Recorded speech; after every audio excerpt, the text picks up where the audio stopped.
कैसा इंटरव्यू हुआ सर? बढ़िया, एकदम बढ़िया। सर अपना नाम और एजुकेशनल बैकग्राउंड बताइए शुरुआत से। मैं यशवर्धन सिंह, मेरा ये फर्स्ट इंटरव्यू और फर्स्ट अटेम्प्ट था और मैंने एमए हिस्ट्री से करा है जी बरेली कॉलेज बरेली से। जी क्या सब क्वेश्चन पूछा गया सर आज? नॉर्मल था, मतलब डेप्थ से बहुत कम क्वेश्चन थे, स्टैटिक पार्ट थोड़ा ज़्यादा था, ऑप्शन से मेरा ज़्यादा पूछा गया था क्वेश्चन, बाकी करंट रिलेटेड था सारा इंटरव्यू। क्या सब पूछा गया सर करंट से? लाइक अभी जो रिसेंटली जो ट्रैफिक रूल्स आए हैं और जो वॉर वगैरह का इशूज़ चले हैं उससे रिलेटेड ज़्यादा क्वेश्चन थे। जी सर आपका कौन सा अटेम्प्ट था? फर्स्ट अटेम्प्ट था। पहली बार में आपने क्लियर कर लिया? कैसे किया सर आपने? कई एस्पिरेंट ऐसे होते हैं मुखर्जी नगर में, ओल्ड राजेंद्र नगर में, जिसका मतलब प्रीलिम्स ही नहीं हो पाता है 5 अटेम्प्ट में 6 अटेम्प्ट में, आपने कैसे किया है? बस पहले से मैं यूपीएससी के लिए सीडीएस और एनडीए के लिए प्रिपरेशन कर रहा था, तो मेरा बेस वगैरह वहीं से क्लियर था, तो उसके बाद में थोड़े से एफर्ट्स के बाद में मेरा ये फर्स्ट ऐसे प्रीलिम्स क्लियर हो गया। जी सर कोचिंगों में जो मॉक टेस्ट होता है और यहाँ पे आपने रियल इंटरव्यू दिया, दोनों में क्या डिफरेंस लगा आपको?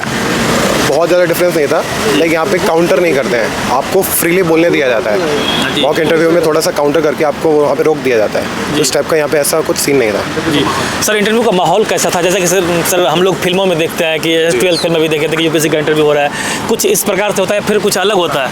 नहीं, बिल्कुल फ्रेंडली था, जैसा सराउंडिंग में था वैसे बहुत बढ़िया था अपना, सारे फ्रेंडली नेचर के थे सारे। जी सर आमतौर पे एक यूपीएससी एस्पिरेंट को मतलब आंसर राइटिंग की तैयारी की शुरुआत कब करनी चाहिए?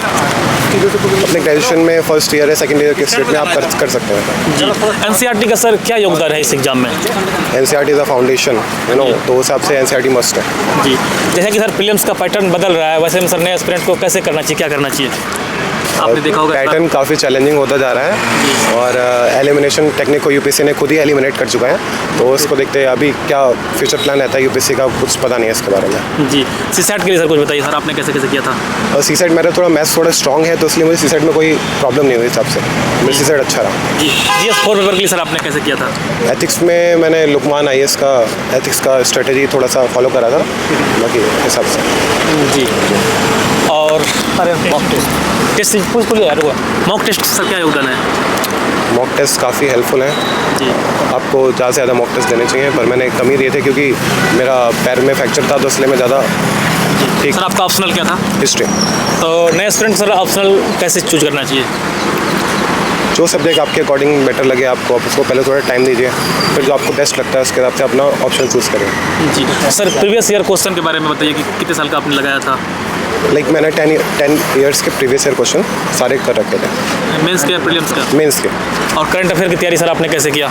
करंट अफेयर्स के लिए मैं स्टार्टिंग में था हिंदू का न्यूज़पेपर पढ़ता था, उसके बाद में मैंने मैगजीन PT 365 और विजन की फॉलो करी। मेंस का जो रिजल्ट और इंटरव्यू के बीच का जो टाइम रहा है, इसका यूटिलाइजेशन कैसे हुआ है आपका? मेरा ये बीच का टाइम बहुत ही ज़्यादा यूटिलाइज नहीं हो पाया, क्योंकि जब मेंस का रिजल्ट निकला था उससे थोड़े दिन पहले मेरे पैर में फ्रैक्चर हो गया था, तो मेरा 1 महीने का बेड रेस्ट था, तो इसलिए मैं बहुत ज़्यादा यूटिलाइज नहीं कर पाया। मॉक की बात रही तो मैं बहुत ज़्यादा मॉक भी नहीं दे पाया, मैं मैक्सिमम 4 मॉक्स दिए हैं, तो इसलिए मैं बहुत अच्छे से यूटिलाइज नहीं कर पाया।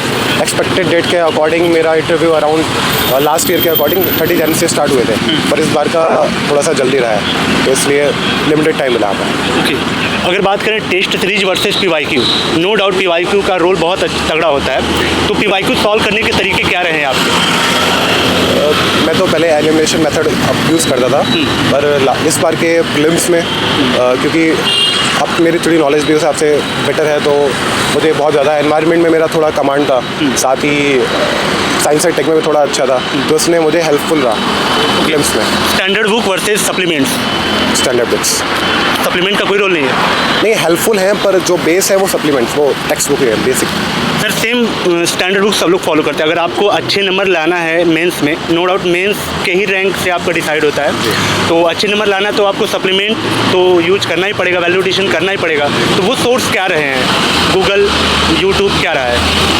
लाइक मल्टीपल सब्जेक्ट्स के मल्टीपल सोर्सेज रहे हैं मेरे। थोड़ा सा इसको ओपन करेंगे? लाइक जैसे कि हिस्ट्री मेरा ऑप्शनल रहा है, तो ऑप्शनल में जो टीचर्स थे उन्होंने जो मुझे सजेस्ट करा बुक्स वगैरह, उसको मैंने फॉलो करा, और पॉलिटी के लिए अलग से मैंने वैल्यू एडेड यूज़ करा, इस टाइप से मेरा रहा। ARC रिपोर्ट PIB वगैरह जी यूज़ करा आपने यूज किया। Yeah. तो सर ये कितना पिछला यूज किया आपने? एक 5 ईयर्स का। 5 ईयर पीछे तक।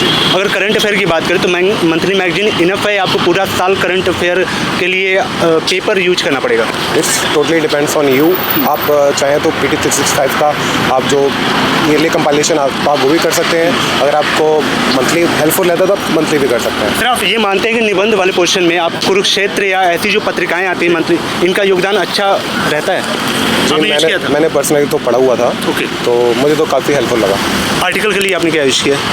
आर्टिकल के लिए डेली बेसिस पे मैं न्यूज़पेपर ही फॉलो करता था और जो बाकी भी काफ़ी सारे ऐप्स थे मैं उससे आर्टिकल्स अपने सेलेक्ट कर लेता था। 2024 के लिए लास्ट 5 महीने रह गए हैं प्री का, तो अगर मोटा मोटा इसको थोड़ा समराइज किया जाए कि आपका रोड मैप ये होना चाहिए अकॉर्डिंग टू, लाइक मैं अपनी लास्ट ईयर की स्ट्रेटजी फॉलो करना चाहूँगा और पहले आप सजेस्टेड बेसिक बुक्स आप कवर करें जो बिगिनर्स हैं और जो पहले से ही ऑलरेडी इस प्रिपरेशन में है तो उनके लिए तो ऑलरेडी अच्छा ही होगा। Okay sir, wish all the best. Thank you.